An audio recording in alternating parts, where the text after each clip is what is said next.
Cabinet mission plan, लिखिए सभी लोग, कैबिनेट मिशन प्लान।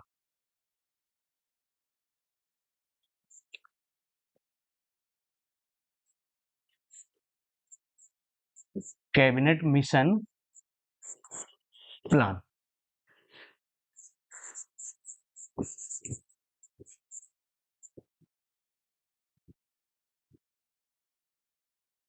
और ये कैबिनेट मिशन प्लान कब आया, कब आया बताइए, बताया था हमने कैबिनेट मिशन प्लान कब आया, श्योर हैं सब लोग, बताइए। अच्छा हाँ ठीक है, माना कि 1946 में आया। हमने 3 सदस्य के बारे में बताया था, जाते जाते बताया था और 2 बार बताया था। बताइए फटाफट से किसके किसके बारे में बताया था, और यही आपसे पूछ लिया जाता है 1946, ठीक है, सभी को ये याद है। अब जो आपका कैबिनेट मिशन आया, इसमें पॉइंट करके लिखेंगे कि इसमें जो बात पूछी जाती है सदस्य, किसकी बात पूछी जाती है, सदस्य या मेंबर कौन है या कितने हैं। तो सबसे पहले सदस्य की बात आएगी तो कितने कहेंगे, कितने हैं, 3 हैं। 3 में कौन कौन है, सबसे पहले बात हमने बताई थी पैथिक, पैथिक लॉरेंस, लिखते रहिए पैथिक लॉरेंस। और जो पैथिक लॉरेंस है कैबिनेट मिशन में, ये क्या है, ये चेयरमैन है, अध्यक्ष है। और सबसे ज्यादा बार जो क्वेश्चन पूछा है इससे, कैबिनेट मिशन से यही क्वेश्चन पूछा है कि कैबिनेट मिशन का अध्यक्ष कौन था। सदस्य कितने थे, 3 थे। पैथिक लॉरेंस क्या था, अध्यक्ष था, अध्यक्ष था, ठीक है। दूसरा व्यक्ति कौन था, एवी, एवी अलेक्जेंडर।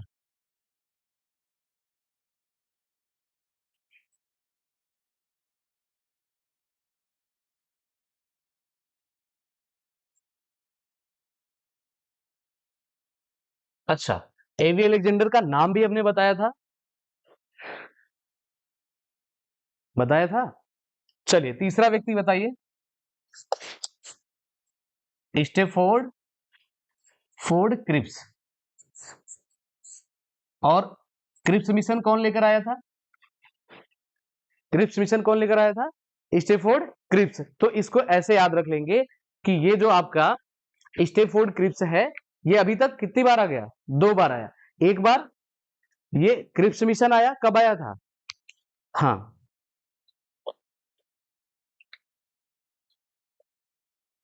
इसका नाम क्या है, अल्बर्ट मेयर अलेक्जेंडर। ये जो है अल्बर्ट मेयर अलेक्जेंडर करके है, वैसे पूछा नहीं जाता बट थोड़ा सा याद रखेंगे। अल्बर्ट मेयर, अल्बर्ट विक्टर, ये विक्टर है भाई, अल्बर्ट विक्टर हो जाएगा, वी है ना, ठीक। अच्छा, ये जो सदस्य थे ये 3 थे।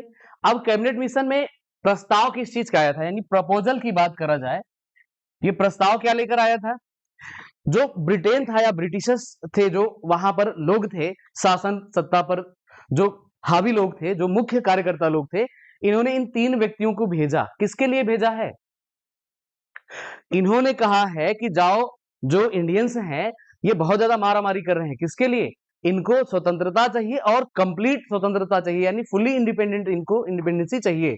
और इसके लिए ये किसकी डिमांड कर रहे हैं, ये संविधान सभा की डिमांड कर रहे हैं। तो इसमें आप लिखेंगे सभी लोग प्रस्ताव, यानी ये प्रपोजल क्या लेकर आया था। और आगे लिखेंगे प्रस्ताव में, इस प्लान में 2 चीजें लिखेंगे सभी लोग, इस प्लान में या इस योजना में, योजना में 2 चीजें या 2 बातें करके लिख लेंगे। अब ये 2 बातें कौन सी कर रहा हुआ है, अब इनको अभी तक ये चीज लग गया कि इन्हें तो हमें आजादी देनी पड़ेगी और किसी भी तरीके से हमें अब बच हम नहीं पाएंगे। तो इन्होंने 2 बातें करी। एक बात इन्होंने क्या करी, संविधान सभा, संविधान सभा की बात करी इन्होंने,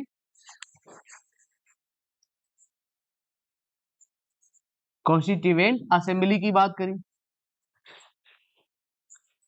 अच्छा, एक तो इन्होंने कह दिया कि ठीक है आपकी डिमांड है संविधान सभा, इसको हम मान लेते हैं। लेकिन एक और बात करी इन्होंने, इन्होंने कहा कि संविधान सभा, आप सभी लोग कह रहे हैं कि संविधान सभा में कुछ व्यक्तियों का हम चुनाव करेंगे और इन व्यक्तियों का चुनाव हमारे लोगों के द्वारा करा जाएगा। अब इस चीज में थोड़ी सी क्या लगने वाली है, समय लगने वाला है। भाई कमेटी बनेगी, कमेटी के मेंबर चुने जाएंगे, फिर उनके द्वारा एक ड्राफ्ट तैयार करा जाएगा और फिर ड्राफ्ट तैयार होने के बाद कुछ और हेड लोग जो ज्ञानी लोग हैं बोला जाता है, ये क्या करेंगे, इस जो ड्राफ्ट को हमने क्या बताया था, कच्चा चिट्ठा बताया था ना, जैसे हम घर बनाते हैं उसके लिए हम स्केच बनवाते हैं, ये आर्किटेक्चर से हम डिजाइन बनवाते हैं, ये बात बताई थी हमने, इसको कच्चा चिट्ठा बताया था। तो जब संविधान सभा बनेगी, फिर ड्राफ्ट लिखा जाएगा, फिर ड्राफ्ट को एक बार और ढंग से पढ़ा जाएगा, फिर जब प्रूफ रीड हो जाएगा सारी चीजें, फिर क्या बनेगा, कॉन्स्टिट्यूशन बनेगा। तो इसमें लगने वाला है समय। तो इन्होंने कहा कि जब तक ये बात हमने मान ली है, ठीक है, जब तक ये नहीं बन जाता है तब तक हम एक और काम कर लेते हैं, क्या, अंतरिम सरकार। तो लिखेंगे अंतरिम, अंतरिम सरकार, यानी इंटरिम गवर्नमेंट बनाने की बात इन्होंने कर ली कि संविधान सभा भी बना लेंगे और अंतरिम सरकार की बात कर लेंगे। यहां तक सभी को क्लियर है, बताइए। अच्छा, अब इसमें देखिए बिल्कुल शॉर्ट फॉर्मेट में और बिल्कुल एग्जाम में जो चीजें पूछी जा रही है लाइन टू लाइन लिखाने का प्रयास कर रहे हैं, ठीक, बहुत ज्यादा कहानी के ऐसे नहीं कि हाँ ढेर सारी चीजें आप पढ़ लें और आए कुछ नहीं, पूछा यही जाता है इस तरीके से। सबसे पहली बात इसमें हमने बताया कि यहां पर पूछा जाएगा कि इसमें मेंबर कितने थे, 3 मेंबर थे। दूसरा हमने बताया इसमें प्रपोजल क्या लाया गया, इस योजना में 2 प्रपोजल या 2 बातें करी गई, पहला क्या कहा, संविधान सभा, और दूसरा अंतरिम सरकार। अच्छा, प्रपोजल आ गया। अब यहां से एक बात आएगी कि इसका रिजल्ट क्या रहा, परिणाम। तो सभी लोग लिखेंगे यहां से परिणाम, परिणाम, रिजल्ट क्या इसका आया, यानी परिणाम क्या हुआ, इसके आगे लिखेंगे परिणाम में सिर्फ कैबिनेट मिशन प्लान को ही, सिर्फ सिर्फ cabinet mission, cabinet mission plan को ही, अब ये किसकी बात करेगा, मुस्लिम लीग की बात करेगा, कांग्रेस की बात करेगा। तो आगे लिखेंगे कांग्रेस और मुस्लिम लीग ने दोनों ने क्या करा, इसको एक्सेप्ट कर लिया, स्वीकार कर लिया।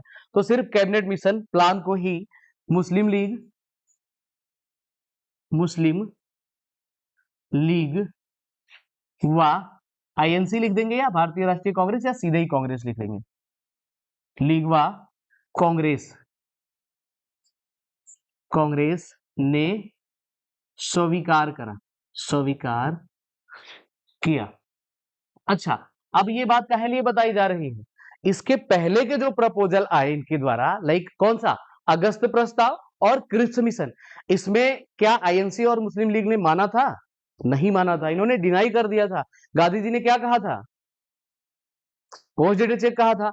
और गांधी जी ने एक और बात कही थी जो हमने आपको बताया था क्रिप्स मिशन में, कि इन्होंने एक और बात कही कि अब जैसे कैबिनेट मिशन और अगस्त प्रस्ताव के परिणाम में हमने लिखाया था, देखिएगा, कैबिनेट मिशन और अगस्त प्रस्ताव के परिणाम में हमने रिजल्ट में लिखाया था कि दोनों को मिला करके क्या जवाब था हमारे भारतीयों का। तो उसमें हमने बताया था कि गांधी जी ने कहा कि जो ये डोमिनियन सिस्टम है, डोमिनियन वाली बात बताई थी हमने, आप नहीं आए थे क्या, तो इस पे देखा होगा एप्लीकेशन पर, नहीं, तभी हमें लगा कि कुछ तो मिसिंग है। देखिए अगर ये चीजें हैं बिल्कुल पॉइंट टू पॉइंट वाले और समझने वाली, और नहीं समझेंगे तो फिर आगे की चीजें, जैसे ही गैप होता है आगे की चीजें कम समझ में आती है। अच्छा, हमने बताया था ना, क्या बताया था, डोमिनियन सिस्टम के बारे में। तो डोमिनियन सिस्टम को गांधी जी ने क्या कहा, dominion system now is dead, यानी अब जो है डोमिनियन सिस्टम क्या है, मृत। ये पूछा जाता है कि अगस्त प्रस्ताव और क्रिप्स मिशन दोनों के परिणाम स्वरूप गांधी जी का क्या स्टेटमेंट था। तो गांधी जी ने क्या कहा, इन्होंने क्या कहा, हम आजादी तो दे देंगे लेकिन हम किस तरीके से, एक डोमिनियन स्टेट का दर्जा दे देंगे, लिखाया था ना डोमिनियन स्टेट। तो डोमिनियन स्टेट को गांधी जी ने क्या कहा, गांधी जी ने कहा कि डोमिनियन स्टेट क्या है, अभी मृत है, अब इसका कोई मतलब नहीं हो जाता, हम समझ चुके हैं कि आप किसी भी तरीके से हमारे ऊपर क्या करने वाले हैं, राज करने वाले हैं, ठीक। तो इसीलिए ये बात यहां पर लिखाई कि मुस्लिम लीग और कांग्रेस ने इसको एक्सेप्ट कर लिया, किस बात को, ये वाला कैबिनेट मिशन प्लान। अब ये आपसे पूछा जाता है कि कैबिनेट मिशन प्लान में जो आपका मुस्लिम लीग है और भारतीय राष्ट्रीय कांग्रेस, इसका क्या एक्शन रहा, यानी इन्होंने एक्सेप्ट करा या डिनाई कर दिया, ये बात आपसे पूछी जाती है, ठीक। अच्छा, ये बात तो हो गई। अब यहां से संविधान सभा और अंतरिम सरकार की बात हो गई। अब आगे आप सभी लोग लिखेंगे अंतरिम सरकार, लिखेंगे अंतरिम सरकार, अंतरिम सरकार या इंटरिम गवर्नमेंट, अंतरिम सरकार।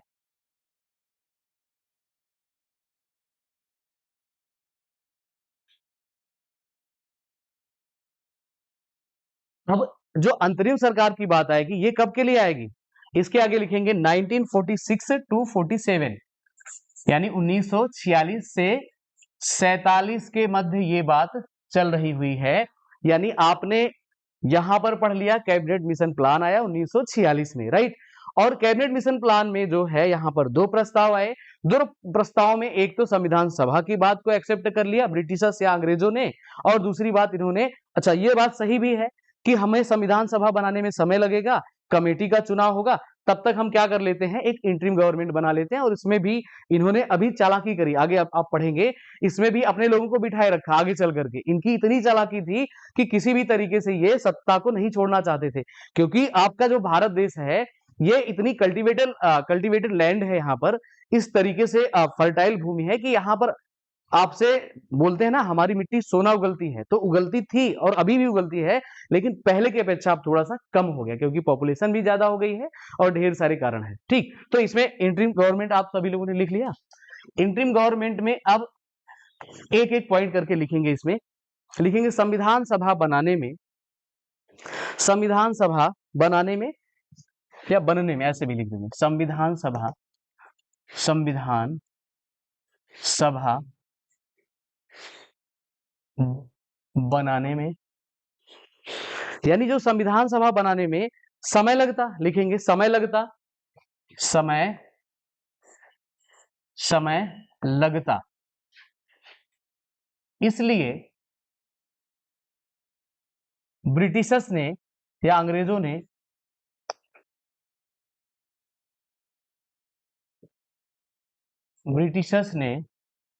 ये किस चीज का प्रस्ताव रखा, ने अंतरिम सरकार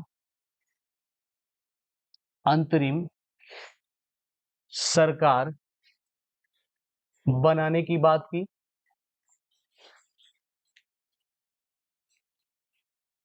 और इनकी बात मुस्लिम लीग और कांग्रेस ने मान ली। अब इन्होंने जो इंटरिम सरकार बनाने की बात करी, ये किस तौर पर कहा कि हम अस्थाई नहीं बना रहे हैं, जब संविधान सभा आपकी बन जाएगी उस लिए बना रहे हैं। और एक कारण लिखे इन्होंने कहा कि समय लगता है इसलिए हमने अंतरिम सरकार बनाने की बात करी। आगे लिखेंगे कि इसमें इन्होंने बात करी, इसके साथ साथ आगे आप लिख सकते हैं इसमें कि जो सत्ता का हस्तांतरण है, यानी कब्जा तो इन्हीं का था, तो इसलिए इन्होंने इंटरिम सरकार बनाया कि सत्ता का हस्तांतरण एक व्यक्ति से दूसरे के हाथ में जब मालिकाना हक जाता है तो थोड़े से विवाद होने के चांसेस होते हैं। अचानक से संविधान सभा बन जाती तो थोड़ा सा इनके लिए रिस्क था, क्योंकि 1857 की क्रांति इन्होंने देख ली थी। क्रांति के बारे में थोड़ा बहुत सुना होगा आपने, 1857 का जनाक्रोश क्रांति। तो हाँ 1857 में तो ये बहुत डरे हुए थे, भयभीत थे। तो इसमें लिखेंगे ताकि सत्ता का हस्तांतरण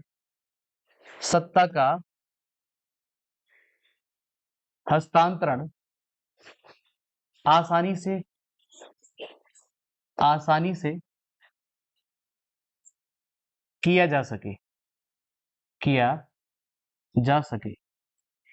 यानी अब अगर आपसे पूछा जाए कि जो इंटरिम गवर्नमेंट बनाई गई, इस इंटरिम गवर्नमेंट बनाने में सबसे इन्होंने अपनी चालाकी क्या रखी या इन्होंने जरूरी बात क्या समझी, इन्होंने कहा कि एक तो मारापीटी नहीं होगी, सबसे पहली बात है, और शांतिपूर्ण तरीके से सत्ता का हस्तांतरण हो जाएगा, और दूसरी बात जो इनका डिमांड है संविधान सभा का ये भी पूरा हो जाएगा। ठीक, अब इसमें पॉइंट लिखेंगे एक करके।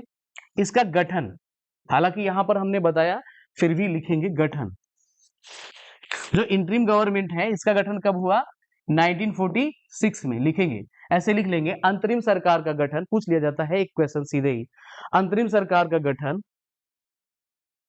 1946 में, और चाहेंगे तो डेट भी लिख लेंगे 2 सितंबर, यानी सितंबर 1946, 2 सितंबर 1946 में अंतरिम सरकार का गठन हुआ।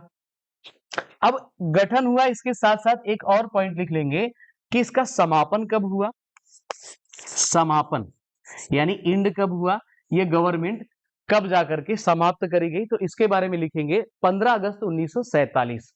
कब? 15 अगस्त 1947। अब 15 अगस्त 1947, इसके बारे में तो आप लोगों ने सुना है, जाना है। ये कौन सी डेट है या कौन से इवेंट से जुड़ा हुआ है? कॉमा करके ब्रैकेट में लिख सकते हैं, जब भारत आजाद हो गया या जब तक भारत आजाद नहीं हुआ। जब तक भारत आजाद नहीं हुआ।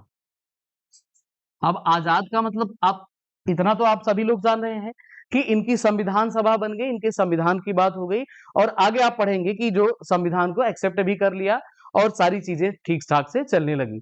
तो इसमें आपने लिख लिया कि ये शुरू कब हुआ और इसका गठन कब हुआ, याद रहेगा। ये पूछा जाता है कि जो आपका इंटरिम गवर्नमेंट बनी थी, कॉन्स्टिट्यूएंट असेंबली बनने के पहले बनी थी, ठीक, या ऐसे ही पूछ लेता है कि इंटरिम गवर्नमेंट जो है संविधान सभा के बाद बनी थी या पहले बनी थी। कभी कभी वैसे इतना टफ तो नहीं आता आपने, सीक्वेंशियल या क्रोनोलॉजिकल ऑर्डर में नहीं पूछता, बट ये बात याद रखेंगे, ठीक, सभी के सभी लोग। अच्छा, अब जी क्या चीज? हाँ, मतलब पाकिस्तान की भी बात हमने करी थी कि पाकिस्तान जो चौधरी रहमत अली थे या जिन्ना थे, हमने बताया था जिन्ना को इसीलिए सब गाली देते हैं कि इसका एजेंडा क्या था कि अपने तबके के लोगों का, यहीं से थोड़ी सी अलगाववादी जो, या अभी तक हम सभी लोग मानकर चलते हैं कि मुस्लिम को एक्सेप्ट नहीं कर पाते हैं कि ये भी हमारे साथ रहे, या जनरली एक शब्द हमने बताया था आपको, सेकुलर बताया था। क्या होता है सेकुलर? हाँ, धर्मनिरपेक्ष। ये एक क्वेश्चन पूछ लेता है कि सेकुलर का मतलब क्या है, 2-3 आपके ऑप्शंस दे देगा। तो जनरली सेकुलरिज्म की बात करी जाती है, धर्मनिरपेक्षता की बात करी जाती है, बट जो अलगाव की बात या अंग्रेजों का थोड़ा-सा देखिए, अंग्रेज बड़े होशियार थे। इनको सिर्फ ये चाहिए होता है कि कहाँ से हम इनको लड़ा पाएँ। ये खुद ही लड़ जाएँ आपस में, और खुद लड़ाने के लिए जो 1857 की क्रांति हुई, इसमें कारतूस का प्रयोग करा इन्होंने, कौन-सी चीज़ का? जो गाय और सूअर के चर्बी का लगाया, चर्बी का कारतूस का प्रयोग करा इन्होंने, ठीक। तो अब सभी लोग जानते हैं कि हम हिंदुओं में सूअर को वर्जित माना जाता है, सूअर को हिंदू में मुस्लिम में माना जाता है, और गाय को हिंदुओं में गाय हमारी माता है, ऐसा करके माना जाता है। तो अब इसलिए कि अगर जैसे कोई मुस्लिम नोच के फेंक रहा है, इसके लिए भी हेट वाली बात है, हिंदू के लिए भी हेट वाली बात है। तो ये इनकी जो आपका बंगाल विभाजन हुआ 1905 में, इसका एजेंडा ही था कि फूट डालो राज करो। ये तो सिर्फ बहाना था। पूछा जाता है आपसे हिस्ट्री में कि 1905 का जो बंगाल डिवीजन हुआ, इसका कारण क्या है, यानी अंग्रेजों ने क्या एग्जैक्ट रीजन दिया। तो अंग्रेजों ने कहा कि भैया ऐसा है, जो प्रांत वगैरह हैं ये बड़े ज्यादा हिस्से में है, यानी इनकी दूरी ज्यादा बताया, एडमिनिस्ट्रेशन का कारण बताया कि हमें शासन प्रशासन करने में थोड़ी सी समस्या हो रही है, जो कि ये रीजन नहीं था। शासन क्या करना था, इनकी तो तानाशाही थी, जो करते कहते थे वही सबको करना होता था। तो इन्होंने बहाना ये दिया कि हमारा जो शासन प्रशासन नहीं हो पा रहा है ढंग से, इसलिए हम पार्टीशन कर दे रहे हैं। और इसमें एग्जैक्ट कारण क्या था, इनकी रणनीति क्या थी, इसके पीछे की पूछा जाता है क्वेश्चन कि बंगाल विभाजन के पीछे की रणनीति क्या है, तो बताएंगे कि फूट डालो राज करो, ऐसा करके इनका एजेंडा था। तो ये इस तरीके की चीजों को करते रहते थे, ठीक। अच्छा, अब इसके आगे और कुछ बातें लिखेंगे। यहां तक सभी को क्लियर है? किसी भी चीज में कोई कंफ्यूजन नहीं?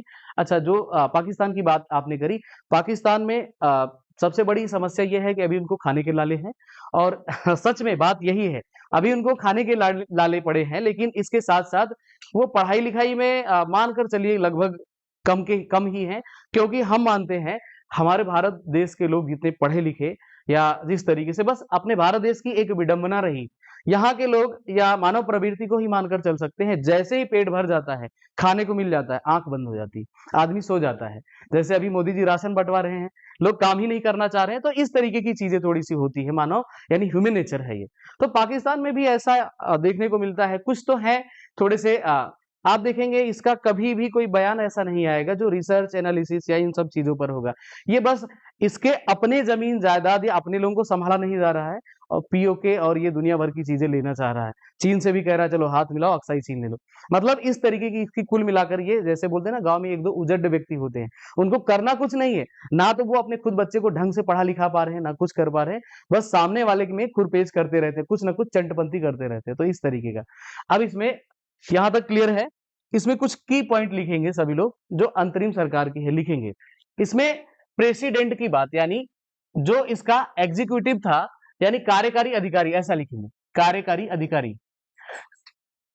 कार्यकारी अधिकारी ये भी पूछा जाता है आपसे कि इंटरिम गवर्नमेंट में कार्यकारी अधिकारी कौन था। यही बात हमने आपसे थोड़ी देर पहले कहा कि इसमें भी इन्होंने अपने लोगों को रखने का प्रयास करा। अब प्रेसिडेंट या जो कार्यकारी अधिकारी है इसमें किसको रखा, पहले वेवेल को रखा, लिखिएगा आगे लिखेंगे इसके, इसी के आगे डैश करके लिखेंगे वेवेल, वेवेल, वेवेल। और उसके बाद फिर जो है वेवेल, इसके बाद में, इसके बाद ऐसे लिखेंगे, इसके बाद माउंटबेटन। यानी अगर आपसे पूछा जाए जो इंटरिम गवर्नमेंट बनाने की बात इन्होंने एक्सेप्ट करी थी, किसने, ब्रिटिशर्स ने, इसमें जो एग्जीक्यूटिव था या कार्यकारी अधिकारी था यानी जिसको हेड कह सकते हैं वो कौन था, तो इसमें भी इन्होंने अपने लोगों को, किसको, वेवेल को, बाद में जो है 46 से 47 तक चला तो बाद में माउंटबेटन को, और बेटन भी थोड़ा सा वैसा ही था। अच्छा, कारण क्या था, इनको ट्रेंड करके भेजा जाता, सारे एजेंडा सब कुछ बताकर इनको भेजा जाता था कि जाओ और ऐसा ऐसा करना है। तनिक भी पता ना चल पाए भारतीयों की हम चालाकी कर रहे हैं, लेकिन भारतीय भी कुछ तो बुद्धिजीवी थे ही, इसीलिए तो हमारा संविधान बना। तो इसमें अब लिखेंगे वाइस प्रेसिडेंट के बारे में। कार्यकारी अधिकारी हो गया, वाइस प्रेसिडेंट।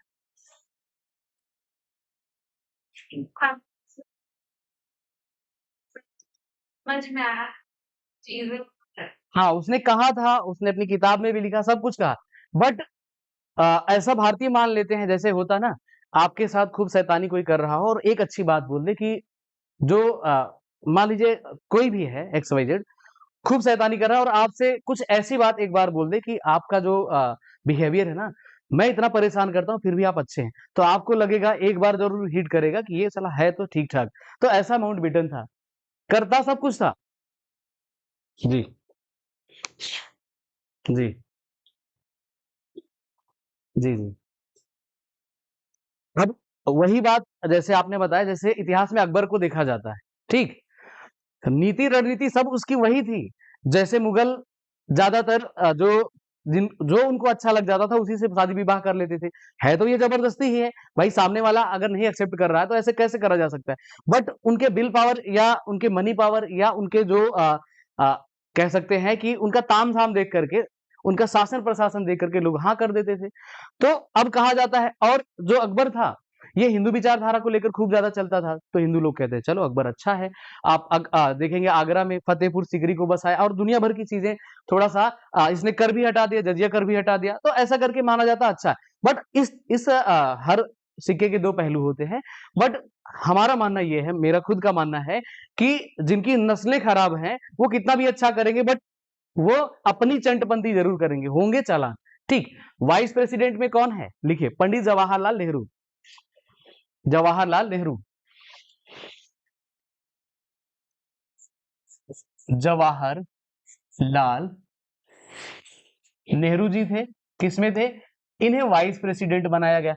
अब फिर से वही बात हमने आपको बताया था जब नेहरू अनाउंसमेंट हमने पढ़ाया 1938 में, हमने बताया जो कहते हैं कि नेहरू ने ऐसा करा वैसा करा, तो एक बार ढंग से पढ़ना चाहिए, किसी भी व्यक्ति के बारे में बोलने से पहले एक बार ढंग से पढ़ना चाहिए किसने क्या करा। वो तो अपने अपने मुद्दे होते हैं ना, जैसे हमने कहा ये हमारा मानना है, तो ऐसे लोग अपने अपने मानने के आधार पर लोगों को गलत और अच्छा ठहरा देते हैं। जैसे गांधी जी के बारे में ढेर सारी बातें, जो कि गांधी जी का भी कंट्रीब्यूशन कुछ तो है, उन्होंने क्लियर कह दिया ना कि ये किस तरीके का चेक है, पोस्ट डेटेड चेक है। इन्होंने कहा डोमिनियन सिस्टम जो है, डोमिनियन सिस्टम अब ये आपका खत्म है, इस तरीके से।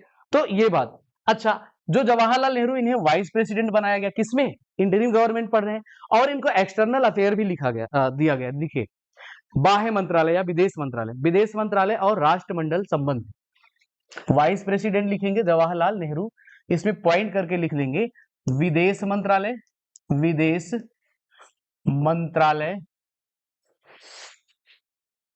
व कॉमनवेल्थ इनको दे दिया गया, यानी राष्ट्रमंडल संबंध ऐसे करके लिख देंगे, राष्ट्रमंडल संबंध,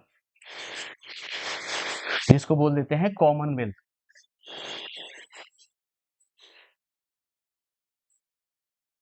ठीक, राष्ट्रमंडल संबंध दिया गया और विदेश मंत्रालय दिया गया, और इसके साथ साथ इन्हें क्या बनाया गया, वाइस प्रेसिडेंट। तो आप इंटरिम गवर्नमेंट पढ़ेंगे या कॉन्स्टिट्यूएंट असेंबली पढ़ेंगे, इन सभी में पूछा जाता है कि किसको कौन सा पद दिया गया। आगे पॉइंट करके लिखेंगे होम अफेयर्स या गृह मंत्रालय, लिखेंगे सभी लोग।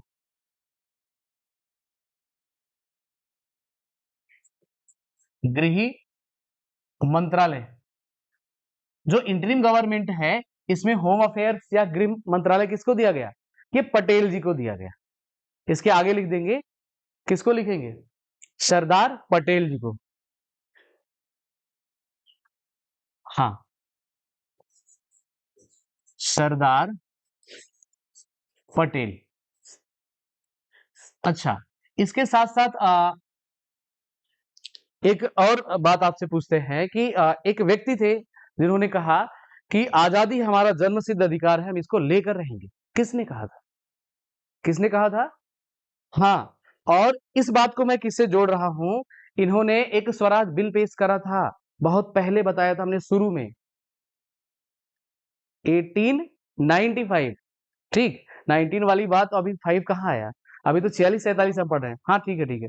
देखिए क्या है, दिमाग में ये चीजें थोड़ी स्ट्रक्चरल वे में होनी चाहिए कि कब कौन सा आया, इसलिए बिल्कुल सीक्वेंसली लेकर चल रहे हैं, किताबी भाषा का बिल्कुल प्रयोग ही नहीं, आपको टू द पॉइंट बताने का प्रयास। तो गृह मंत्रालय आपसे पूछेगा कि जो इंटरिम गवर्नमेंट है इसमें गृह मंत्रालय का जो कार्यभार है ये किसको दिया गया, सरदार पटेल जी को दिया गया। ठीक, और हमने अभी पूछा किसके बारे में, आजादी मेरा जन्मसिद्ध अधिकार है।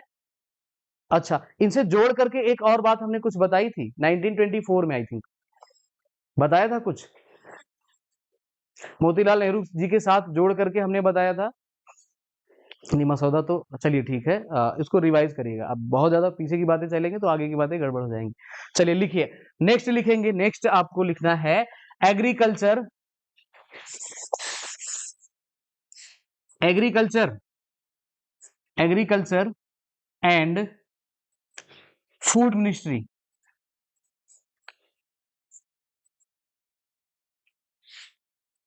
यानी कृषि एवं खाद्यान्न मंत्रालय, कृषि एवं खाद्यान्न, खाद्यान्न मंत्रालय, ये किसको दिया गया, ये राजेंद्र प्रसाद जी को दिया गया, राजेंद्र प्रसाद जी को। राजेंद्र प्रसाद जी कहां से रहने वाले थे, बिहार के जीरादेई गांव से थे, इनके गांव का नाम भी पूछ लेता है कभी कभी। ठीक, कृषि एवं खाद्यान्न मंत्रालय या मंत्री भी कह देंगे क्योंकि वही मंत्री ये देखता है। ठीक, आगे लिखेंगे defence ministry, defence, defence, defence बोले तो रक्षा मंत्रालय, रक्षा, रक्षा मंत्रालय किसको दिया गया, बताइए, रक्षा मंत्रालय किसको दिया गया, बलदेव सिंह को दिया गया था, सोचिए। अच्छा, पॉलिटी आपने कभी पढ़ा है, कभी भी? तो गेस करा करिए ना थोड़ा सा, इससे क्या होगा कि आपके दिमाग में जब आप सोचते रहेंगे तो थोड़ा सा आपको एग्जाम में पढ़ी पढ़ाई चीजें कम ही याद रहती है, इसलिए मैं बिल्कुल लाइन टू लाइन लेकर चलने का प्रयास कर रहा हूँ। ठीक, तो लिखेंगे बलदेव सिंह, रक्षा मंत्रालय बलदेव सिंह, और सभी लोग प्रयास करें कि क्लास में ही सारी चीजें याद हो पाए। ठीक, क्योंकि बाद में आपको टाइम ना तो मिलता है ना आप याद करते हैं। आगे लिखेंगे फाइनेंस मिनिस्ट्री, फाइनेंस,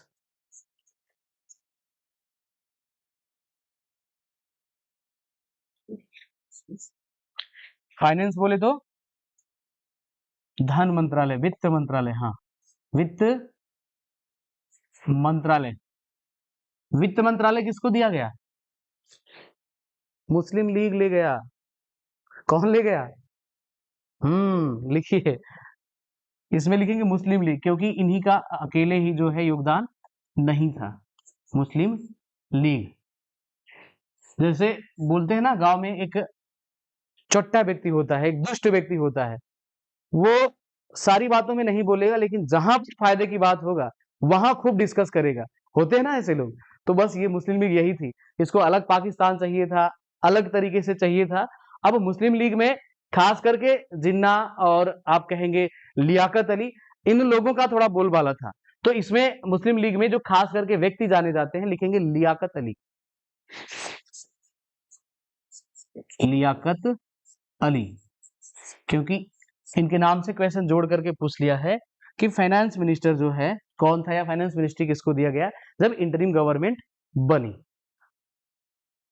ठीक है, क्लियर यहां तक? आगे बढ़ते हैं।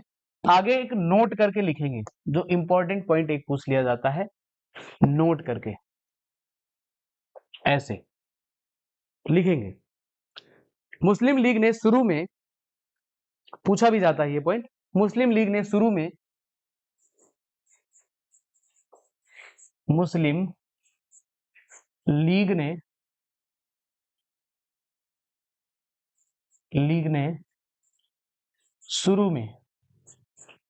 शुरू में अंतरिम सरकार का,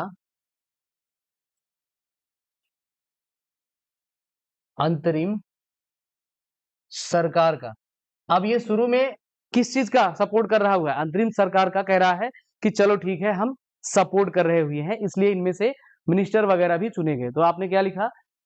शुरू में अंतरिम सरकार। अब इसकी थोड़े से नाटक नौटंकी होते थे। जब भी कोई काम करना होता था तो ये सोचता था कि पहले हमारे फायदे की बात, जैसे होता ना कोई व्यक्ति, जैसे आप उससे किसी भी एक व्यक्ति से कहेंगे कि आप यहाँ चलना था, तो वो थोड़ी देर तो चुप रहेगा, फिर कहेगा लेकिन हमारा क्या, यानी हमें क्या मिलेगा। तो इस तरीके का मुस्लिम लीग था। ये पहले सोचता कि हम करें या ना करें। तो शुरू में इसने एक बार हाँ करा, लेकिन उस ऑफिशियली नहीं कहा कि हम इसमें शामिल हो रहे हैं। इसने शुरू में क्या करा? शुरू में अंतरिम सरकार में जुड़ने से मना करा, या अंतरिम सरकार को बनाने से मना करा, को बनाने से मना कर दिया। कहा कि भैया बनाओ या इसमें कुछ भी करो, मना कर दिया, हम जो है इसमें नहीं आ रहे। या ऐसे ब्रैकेट में लिख लेंगे शामिल होने से, ऐसे लिखेंगे शामिल होने से। यानी जो मुस्लिम लीग थी शुरू में क्या करी? ये मना कर दिया, कहा कि हम इस तरीके से जो है नहीं एकजुट हो पाएंगे, या नहीं साथ हो पाएंगे। पहले इसने क्या कर दिया? मना कर दिया। फिर बाद में इसको लगा, ठंडी लग रही है, ठीक है। और ये जब मना करा तो कब की बात थी? शामिल होने से मना करा, तो लिखेंगे ये सितंबर 1946 की बात थी। ऐसे भी ये पूछा जाता है कि मुस्लिम लीग ने पहले कब शामिल होने से मना करा। लिख, यहां तक क्लियर है सभी को? यहां तक क्लियर है? पहले इसने मना कर दिया, कब की बात है? ये लिख लेंगे सितंबर 1946 में जो है इसने पहले शामिल होने से मना कर दिया, राइट। फिर बाद में लिखेंगे, लेकिन बाद में यह सोचकर, लेकिन बाद में यह सोचकर शामिल हो गया, या हाँ कर दिया, शामिल हो गया या हाँ कर दिया, हो गया कि कहीं वे का मतलब कौन? मुस्लिम लीग। कहीं वे, यहां लिख भी देते हैं, मुस्लिम लीग साइड लाइन ना हो जाए। साइड लाइन समझते हैं? हाँ, कहीं वे साइड लाइन ना हो जाए, लाइन ना हो जाए। अब देखिए, इसमें भी ये दिमाग लगा रहा है। एक बार कह रहा है कि हम जो है इसमें नहीं शामिल होते हैं, फिर इसके दिमाग में आया कि कहीं ऐसा ना हो कि फिर बाद में हमारा नाम निशान मिटा दिया जाए। होता है ना कि किसी कमेटी में अगर या किसी मीटिंग में आप नहीं गए तो बाद में उसी का जिक्र होता है जो उसमें आया होता है। जैसे अभी आज की क्लास है, इसके पहले अगर आप नहीं आए हैं तो पहले की बात को जब हम जिक्र करेंगे तो आपके दिमाग में नहीं आएगा। तो वही चीज है कि इसने सोचा, और सही भी सोचा, अपने दृष्टि से इसने सही सोचा कि कहीं हम साइड लाइन ना हो जाए, इसलिए ये क्या करा, ये शामिल हो गया। तो ये लगभग 1 महीने बाद शामिल हुआ, ये सितंबर की बात थी, तो ये अक्टूबर 1946 में, चाहे तो लिख लीजिए, अक्टूबर 1946 में ये ज्वाइन कर लिए, शामिल हो गया। हाँ ठीक, यहाँ कहीं लिख लेंगे ब्रैकेट बना करके, या आगे लिख लेंगे शामिल, जहां हमने बताया यहाँ पर अक्टूबर 1946 में ये क्या करा, इसको ज्वाइन कर लिया। किस चीज को, इंटरिम गवर्नमेंट में अपना जो हिस्सेदारी है कि हम भी इसमें कंट्रीब्यूट कर रहे हैं, हम भी शामिल होंगे इसमें, ये पार्टिसिपेट कर गया। ठीक, क्लियर है सभी को? अच्छा, अब यहां से ये इंटरिम गवर्नमेंट की बात हो जाती है समाप्त। इंटरिम गवर्नमेंट में हमने आपको मिनिस्ट्री के बारे में बताया, ये बड़ा जरूरी है। फाइनेंस किसको बताया, बताइएगा? ठीक है, किससे थे? ठीक है, वाइस प्रेसिडेंट कौन था? ठीक है, और ये किससे थे? हाँ, ये भी पूछता है, ये कौन से पार्टी से थे, इस तरीके से पूछता है। अच्छा, प्रेसिडेंट कौन था, या कार्यकारी अध्यक्ष? हाँ, तो जनरली वेबल को ही पूछता है। ठीक, ये क्लियर है। अब यहां से आगे लिखेंगे संविधान सभा की चुनाव, संविधान सभा की संरचना और चुनाव लिखेंगे सभी लोग। संविधान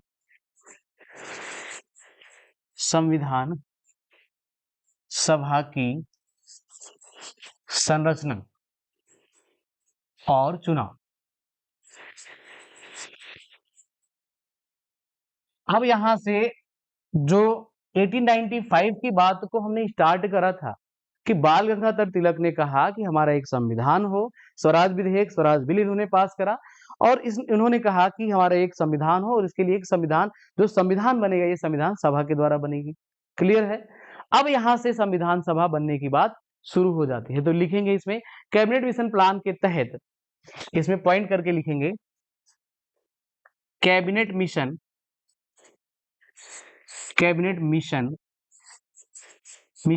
प्लान के तहत संविधान सभा बनाने की बात की गई,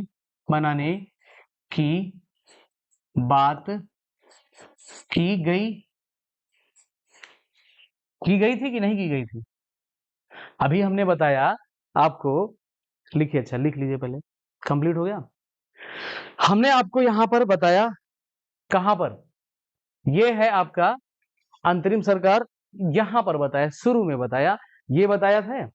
तो आपसे पूछेगा कि संविधान सभा की बात जो है, जो यहां पर हमने लिखा है आपको, ये वाली बात, किस जो संविधान सभा बनाने की बात करी गई, ये किस मिशन के तहत करी गई? Cabinet mission. तो उसमें आपको ऑप्शन मिलेगा क्या, क्रिप्स मिशन, अगस्त प्रस्ताव, या शिमला समझौता, या बेबल योजना। शिमला समझौता को किस नाम से जानते हैं? बेबल योजना के नाम से जानते हैं। तो इस तरीके के ऑप्शन रहेंगे। तो ये आपको अच्छे से याद कर लेना है कि जो संविधान सभा बनाने की बात करेगी, किसमें करी गई? ये आज जो आप पढ़ रहे हैं कैबिनेट मिशन प्लान, जो हमने शुरू करा है। ठीक, अब लिखेंगे इसमें सीटों का आवंटन,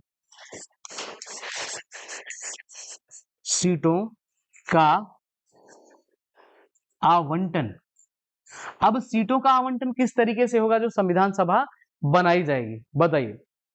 जो सीटों का आवंटन है, सबसे पहले तो आपसे पूछेगा कुल सीटें कितनी थी टोटल, कुल सीटें बताइएगा। ये आसान है, कितना था? 392। पक्का क्लियर है? ये कब की बात आप बता रहे हैं? 392 जो पाकिस्तान अलग हो गया उसके पहले था कि बाद का था? बताइए जल्दी से। 392 है, 389 सीटें, इसीलिए ये बताई जा रही, ये पूछा जाता है कुल सीटें कितनी हैं? 389, यानी कुल सीटें कितनी हैं? 389 सीटें हैं। अब इसमें कॉमा करके लिख लेंगे आगे ब्रैकेट में, ये विभाजन के पहले, विभाजन के पहले देखिए इस तरीके से जब आपको हम पूछते हैं याद है या नहीं है, तो थोड़ा सा आप अपना दिमाग जरूर लगाया करें कि हाँ सही है, और आपको अगर पता है गलत ही पता है फिर भी कॉन्फिडेंटली बताया करिए कि हाँ यही है जो भी है। ठीक, तो ये आपसे पूछेगा कि जो संविधान सभा आपकी बनी इसमें कुल सीटें कितनी थी, और ये प्रस्ताव था कि इतनी सीटें कुछ मानी जाएंगी रहेंगी। अब इसमें आगे लिखेंगे विभाजन के बाद, जब विभाजन हो गया, विभाजन या पार्टीशन, विभाजन, अब इसमें सीटों के बारे में थोड़ा सा लिखेंगे। लिखेंगे ब्रिटिश भारत में, लिखेंगे ब्रिटिश भारत में, ब्रिटिश भारत। अच्छा, ब्रिटिश भारत का मतलब क्या है? अभी आजादी नहीं मिली है। अब आपकी बात यहां पर रखी जाएगी, कौन सी? आपने कितना बताया था? 392। यहां पर नहीं होगा, हमने पूछा यहां पर कितना होगा। जब विभाजन हुआ, कम हो रहा, बट गए लोग ना, अलग हो गए, तो सीटें कम होगी कि ज्यादा होंगी, आप बताइए। थोड़ा सा दिमाग लगे, देखिए ये कॉमन सेंस की बात है। फिर यहीं पर गड़बड़ होगा, जब एग्जाम में पूछेगा तो आप सोचेंगे कि ज्यादा है कि कम। विभाजन हो गया, जब कुछ अलग हो रहा है, तो इसमें लिखेंगे ब्रिटिश भारत में कुल सीटें, ऐसे करके लिखेंगे, ये 292 करके। ठीक, क्लियर? 292 है कि 96 है? जो आपको अभी याद था 300, कितना बताया था आपने? ये कितना है? ये 396, 296 है। ठीक, अच्छा, इसलिए ये इसलिए मैं बता रहा हूं क्योंकि इसमें बड़ा कंफ्यूजन हो जाता है। 392 है, 292 है, 296 है। तो जब आप एग्जाम में कोई क्वेश्चन गलत करते तो वो आपको जन्म जन्मांतर याद रहता है, अगर आप ध्यान से सही से पढ़ लिख रहे हैं। तो इसको जरूर याद रखिएगा कि विभाजन की जो बात चल रही है, ब्रिटिश भारत, यानी जब हमारे भारत पर ब्रिटिशों का कब्जा था, तो ये कितनी थी? ये 296 सीटें थी। अब इसमें लिखेंगे किस तरीके से ये सीटें बांटी गई थी, यानी अच्छा, इसके पहले मैं आपको बता देते हैं कि पहले राज्य वगैरह नहीं हुआ करते थे। ठीक, पहले क्या, कैसे? पहले प्रांत हुआ करता था। जैसे आपका उत्तर प्रदेश पहले यूनाइटेड प्रोविंस के नाम से जाना जाता। ठीक, इसको थोड़ा सा कम ज्यादा करेंगे? अच्छा ठीक है, जाने दीजिए, जाने दीजिए, रहने दीजिए, 5 मिनट की बात हो रहा है। ठीक, अब जो है पहले कैसा था? पहले प्रोविंशियल सिस्टम चलता था। तो अब इसमें जो हमने बताया ये वाली बात कि कुल विभाजन के बाद कुल सीटें कितनी थी, तो ये 296 रह गई। अब आपसे बात पूछी जाएगी कि जो यूनाइटेड प्रोविंस है, संयुक्त प्रांत तो यूपी को कहा जाता था, जो प्रांत हैं, प्रांतों से कितने मेंबर थे, या रियासतों के बारे में पूछा जाएगा। रियासतों के बारे में कौन व्यक्ति जुड़ता है? और रियासतों का एकीकरण से एक व्यक्ति संबंधित है आपके हिस्ट्री में, कौन है? हाँ, अभी हमने उनका जिक्र करा था। ठीक, तो इसमें आगे पॉइंट करके लिखेंगे इस वाले पेज पर, यहां पर, कि जो प्रांतों से थे, लिखेगा, लिखेंगे 11 गवर्नर प्रोविंस से 292 सदस्य। हमने बताया कि 11 गवर्नर प्रांतों से या 11 गवर्नर प्रोविंस से, प्रोविंस का हिंदी प्रांत ही होता है, तो लिखेंगे 11 गवर्नर प्रांत से या प्रोविंस से 292 सदस्य। ये सदस्यों की बात है। गवर्नर प्रांत से कितने सदस्य? प्रांत से, ये आपसे पूछा जाएगा, 292 मेंबर की बात चल रही है, सदस्य। अब प्रांतों को हमने बता दिया पहले किस तरीके से बटे हुए थे, प्रांत में बटे हुए थे। ठीक, आगे लिखेंगे 4 चीफ कमिश्नर प्रोविंस, यानी मुख्य कमिश्नर, क्या मतलब? जहां पर कमिश्नरी राज हुआ करता था, इस तरीके से। तो 4 चीफ कमिश्नर प्रोविंस से। नेक्स्ट पॉइंट में लिखेंगे 4 चीफ कमिश्नर प्रांत से। अब कमिश्नर प्रांत से कितने लोग थे? जो कमिश्नर प्रांत ये 4 जो है ये चीफ कमिश्नर है। जैसे प्रांत हमने बताया, ये 11 प्रांत है। गवर्नर प्रांत, गवर्नर प्रांत इट मींस जहां पर गवर्नर मुख्य कार्यकारी अधिकारी है, गवर्नर का राज्य हुआ करता था, ये कहने का मतलब है। और ये जो चीफ कमिश्नर प्रांत है, यहां पर जो मुख्य होता था, कौन होता था? कमिश्नर होता था। चीफ यानी मुख्य। ठीक, अब तो बात समझ में आई। इसमें लिखेंगे 4 सदस्य, यानी ये इक्वली करके है, यहां से कितने सदस्य हैं? 4 सदस्य हैं। तो ये आपसे डिक्टो लाइन पूछी जा सकती है सेम, कि जो 4 चीफ कमिश्नर थे इसमें से कितने सदस्य थे। ठीक, बिल्कुल टू द पॉइंट है।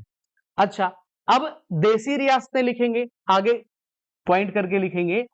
देसी रियासतों से, देसी रियासतें, जो देसी रियासतें थी, अच्छा देसी रियासतों में अभी हमने आपसे पूछा कि देसी रियासतें क्या हैं, बताइएगा। देसी रियासतें में हमने क्या बताया, राजा होता था और राजा अपने पर्सन को, अपना जो राजा का खास होता था उसको भेजता था, और उसको क्या बोलते हैं, नॉमिनेटेड बोलते हैं, मनोनीत बोलते हैं। तो इसमें जो देसी रियासत है इसमें कितने थे कुल, तो 93 सीटें लिखेंगे, 93 सीटें लिख देंगे, सीटें, और इसके ब्रैकेट में लिख लेंगे मनोनीत, मनोनीत यानी नॉमिनेट की बात करी जाती है। नॉमिनेट जनरली इस पर्टिकुलर शब्द का मतलब होता है कि जब किसी व्यक्ति को कहीं पर आप बिठा रहे हैं जिस पद पर, उसके लिए उसको जनता के द्वारा ना चुना गया हो, यानी वोटिंग ना हुई हो। सिस्टमेटिकली इसको क्या कहते हैं, जब नॉमिनेट बोला जाता है, या इसके पहले आपके लोकसभा में आपने सुना था, पढ़ा होगा कि नॉमिनेट करे जाते थे, अब बंद कर दिया गया है। तो ये नॉमिनेटेड का मतलब कोई ऐसे, पहले अभी अभी जो लोकसभा की बात थी इसमें किसी ऐसे फील्ड से, लाइक आपका स्पोर्ट या सोशल वेलफेयर, समाज से कोई अच्छा काम करने वाले व्यक्ति को चूज करते थे। लेकिन यहां पर अभी राजा भेजेगा तो किसको भेजेगा, जो इसका सबसे चहेता व्यक्ति होगा। तो इसमें आपको याद रख लेना है देसी रियासतें किस तरीके की है, ये हमने बताया जहां पर राजा का शासन होता है ये देसी रियासतें होती हैं। और नॉमिनेट का मतलब क्या बताया, वो जो कोई भी मुख्य, यानी रियासतों में कौन मुख्य है, राजा है, और वो क्या करेगा, वो अपने पर्सन को भेजेगा, अपने व्यक्ति को भेजेगा जिसके लिए कोई इलेक्शन नहीं हुआ, यानी उसके लिए लोकतंत्र में या जो जनता है उसके लिए चुनाव या वोटिंग नहीं हुई है, इस तरीके का जो है व्यक्ति होगा। अब हेडिंग लिखेंगे सीट का आवंटन, यानी जो सीटों का आवंटन करा गया ये किस तरीके से करा गया, सीट का आवंटन, सीट का आवंटन या बंटवारा भी कह सकते हैं, यानी सीटों को किस तरीके से डिस्ट्रीब्यूट करा गया, बांटा गया कि कितने।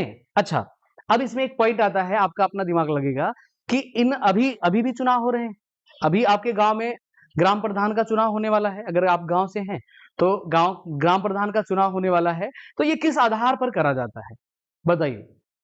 जब हमने आपको देश बताया था तो उसमें हमने 4 चीजें पर्टिकुलर बताई थी, राइट। अब उन्हीं 4 चीजों में से एक चीज ऐसी है या एक ऐसे पॉइंट का जिक्र है जिसके आधार पर सीटों का बंटवारा होता है, बताइए सोच करके कौन सा होता है। ये बिल्कुल कॉमन चीज है, एकदम छोटी सी चीज है, बट हमें आपसे जानना है कि किस चीज के आधार पर होगा, बताइए। तो सीटों का बंटवारा होगा, ये किसके आधार पर होगा, अब आपके दिमाग में क्या आ रहा है। अब आप सोचिए, हमने ग्राम प्रधान का आपको एग्जाम्पल दे दिया, उदाहरण दे दिया। ग्राम प्रधान में क्या होता है, गांव के लोग प्रधान को चुनते हैं, तो गांव के लोग क्या है, पीपल है, सिटीजन है, देश के नागरिक हैं, वैसे कहा जाए तो पीपल है। तो एक गांव जो है या ग्राम प्रधान का जो चुनाव होता है ये किस आधार पर, अच्छा आपके सिलेबस में ग्राम पंचायत आई थिंक है, इसको हम बढ़िया से बताएंगे, ठीक। अभी के लिए आपको बता दे रहे हैं कि जैसे ग्राम प्रधान का जब चुनाव होता है ये किस आधार पर होता है, अरे एक पर्टिकुलर जनसंख्या होती है कि इतने लोगों पर एक ग्राम प्रधान चुना जाएगा, यही तो बात है, सिंपल सी। तो यहां पर भी सीटों का आवंटन किस आधार पर होगा, जनसंख्या के आधार पर होगा। हाँ, इसमें एक क्राइटेरिया रख दिया गया कि हम जो है कुछ नंबर में जनसंख्या रखेंगे, प्रधान के लिए भी सेम है। अब जैसे जैसे होता है वैसे आपके जानकारी के लिए बता दें कि अब वैसे प्रशासनिक लेवल पर अगर बात करेंगे तो सबसे एक बड़े गांव की बात करी जाती है, तो आपके उत्तर प्रदेश के गाजीपुर जिले का एक गांव है गहमर, जो कि बिहार से अपनी बाउंड्री शेयर करता है। तो ये एशिया का सबसे बड़ा गांव है। अब ये किस आधार पर बड़ा बोला जाएगा, जनसंख्या के आधार पर। और कभी कभी अगर आपसे कहा जाए कि उत्तर प्रदेश का सबसे बड़ा जिला कौन सा है, चलिए यूपी पर एक दो लाइन बात कर लेते हैं। यूपी का, हाँ, ये किस आधार पर बता रहे हैं आप, ये एरिया के आधार पर। तो ये चीज आपके दिमाग में क्लियर रहे कि यहां पर सीटों का आवंटन किस आधार पर होगा, जनसंख्या के आधार पर। तो लिखेंगे सभी लोग, ये तय किया गया कि सीट का आवंटन लिखेंगे इसके आगे, यह तय किया गया कि यह तय किया गया कि सीटों का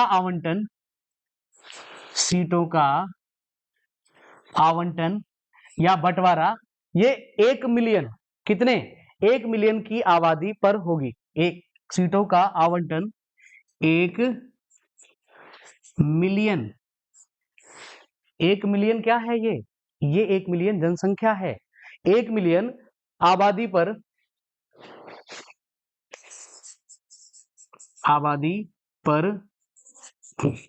होगी। अब 1 मिलियन का मतलब कितना होता है? हाँ, ये पता है तो अच्छी बात है, क्योंकि ये रुपए पैसे की बात है ना, ये तो सबको पता होती है लगभग। तो कितने पर? हाँ, 10 लाख की आबादी पर ये सीट का आवंटन करा जाता है, और ये आपसे ना जाने कितनी बार पूछा है। ठीक, तो इसे याद रखेंगे, जो सीट का आवंटन करा जाएगा या सीटों का जो आवंटन करा गया, ये कितने जनसंख्या पर? 10। चलिए यहाँ लिख देते हैं, अदरवाइज जब पूछेगा आपसे तो वहां पर। ठीक, हाँ, 10 लाख पर 1 मिलियन या 10 लाख। अच्छा, अब ये आज की क्लास रही। आज की क्लास में बताएंगे कोई सा भी एक पॉइंट है जो अभी तक ये लगा हो कि बाद में भूल जाएगा या समझ में नहीं आएगा। अब इसके आगे जो हम पढ़ेंगे, प्रोसेस ऑफ इलेक्शन यानी चुनाव का तरीका। सभी लोग लिख लेंगे, चुनाव का तरीका। और यहीं से हम क्लास को अब नेक्स्ट स्टार्ट करेंगे। आज की क्लास के बारे में सभी लोग जरा सा अपना पेज, अपना दिमाग पलट करके बताएंगे कि आज जो भी हमने कुछ थोड़ा बहुत बताया, इसमें क्या किसी बात में आपको कंफ्यूजन है? बताइए। यहाँ से हमने ढेर सारी बातें कर ली। कौन कौन सी बात? हम कैबिनेट मिशन से हमने शुरू करा था, इंटरिम गवर्नमेंट को हमने बताया, राइट। कार्यकारी अधिकारी के बारे में बताया, कौन है, किसका, इंटरिम गवर्नमेंट का। फिर हमने मुस्लिम लीग के बारे में छोटी सी एक बात बताई कि मुस्लिम लीग इंटरिम गवर्नमेंट में इसका क्या योगदान था, या ये किस तरीके से अपना जो है अपना तर्क रखी, किस तरीके से ज्वाइन होना चाहिए, क्या बताया हमने। हमने बताया पहले तो इसने मना कर दिया, कब? सितंबर 1946 में। फिर इसने एक मंथ बाद सितंबर टू अक्टूबर ये ज्वाइन कर लिया, राइट। अब इसमें आगे जब हम बताएंगे नेक्स्ट क्लास से, तो ये बात रहेगी चुनाव का तरीका। अच्छा, अब थोड़ा सा आपसे हम जानना चाहेंगे कि अभी जो ये संविधान सभा बन रही है, इसमें जो लोगों का चुनाव करा जाएगा, ये किस आधार पर करा जाएगा? इसमें हम ऑप्शन देंगे आपको, डायरेक्ट या इनडायरेक्ट। जो चुनाव का तरीका होगा, ये डायरेक्ट होगा या इनडायरेक्ट। अब पहली बात तो ये है कि आप डायरेक्ट चुनाव समझते हैं कि नहीं समझते हैं, तब आप आंसर कर पाएंगे। बताइए, अगर आपसे पूछा जाए कि डायरेक्ट इलेक्शन या डायरेक्ट चुनाव हो रहा है किसी भी मेंबर का, लाइक आपके जो किसी भी का, आप ओवरऑल एमपी एमएलए किसी को भी मान लीजिए, आपके प्रधान का ही मान लीजिए। हाँ, चलिए प्रधान का ज्यादा सही रहेगा, क्योंकि आपका ग्राम पंचायत सिलेबस है। प्रधान का चुनाव कैसे होता है? प्रत्यक्ष होता है कि अप्रत्यक्ष होता है? प्रत्यक्ष होता है, राइट। अच्छा, इसका मतलब आप समझते हैं। अच्छा, राष्ट्रपति का चुनाव कैसे होता है? इनडायरेक्ट होता है। प्रधानमंत्री का चुनाव कैसे होता है? कैसे होता है? यहाँ पर फंस जाएगा मामला। पूछिए कैसे? पक्का? अच्छा, सबका आज होमवर्क है, जाइएगा ढूंढिएगा, और नेक्स्ट क्लास में हम फिर पूछेंगे। हाँ, देखिए, ये एमपी या एमएलए के तौर पर चुनकर आता है कौन? हमारा प्राइम मिनिस्टर। जनता चुनती तो डायरेक्ट है, लेकिन वो प्रधानमंत्री नहीं चुनती है। अब आपके एरिया का कोई एमपी एमएलए है और उसको प्रधानमंत्री बना दिया जाए, तो जनता को थोड़ी पता था यही बनेगा। या जब मोदी जी पहले तो मुख्यमंत्री थे, इसके पहले जब उनको राज्य में चुना गया, ये थोड़ी पता था ये सीएम बनने वाले हैं। तो चुनाव इनका कैसा होता है? अगर पूछेगा, एमपी एमएलए का पूछेगा, तो आप बताएंगे डायरेक्ट, राइट। और अगर आपसे पूछ लेता है कि प्रधानमंत्री का चुनाव कौन करता है, तो फिर हाँ, फिर डायरेक्ट नहीं होगा, और यही गलती होती है। ठीक, अब नेक्स्ट क्लास में हम पढ़ेंगे चुनाव का तरीका। किसके चुनाव का?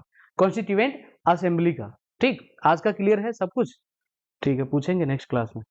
रिवीजन करके जरूर आया करिए भाई, तभी जो है आगे थोड़ा सा खिंचता है आगे, जैसे थोड़ा सिलेबस अच्छे से। और मेरा प्रयास है कि ज्यादा सिलेबस पर ध्यान ना दे करके समझाने पर ध्यान दें। हाँ। अभी कहाँ से केंद्र शासित प्रदेश बना है? अभी तो राज्य की ही बात नहीं चली है। अभी आपका कॉन्स्टिट्यूशन जब बन जाएगा, फिर उसमें हम आर्टिकल 1 से 2 करेंगे राज्य और राज्य संबंध, फिर तो राज्य बनेगा। अभी कहाँ राज्य बना? अभी तो ये प्रोविंसेस हुआ करते थे ना, प्रांत हुआ करते थे, फिर रियासतें हुआ करती थी, रियासतों में राजा राज्य करता था, ये बात है। अब इनके कॉन्टेक्स्ट में इसको नहीं समझ पाएंगे क्योंकि ये पहले की बात है, तब राज्य की परिकल्पना नहीं थी। ठीक है, चलिए, थैंक यू।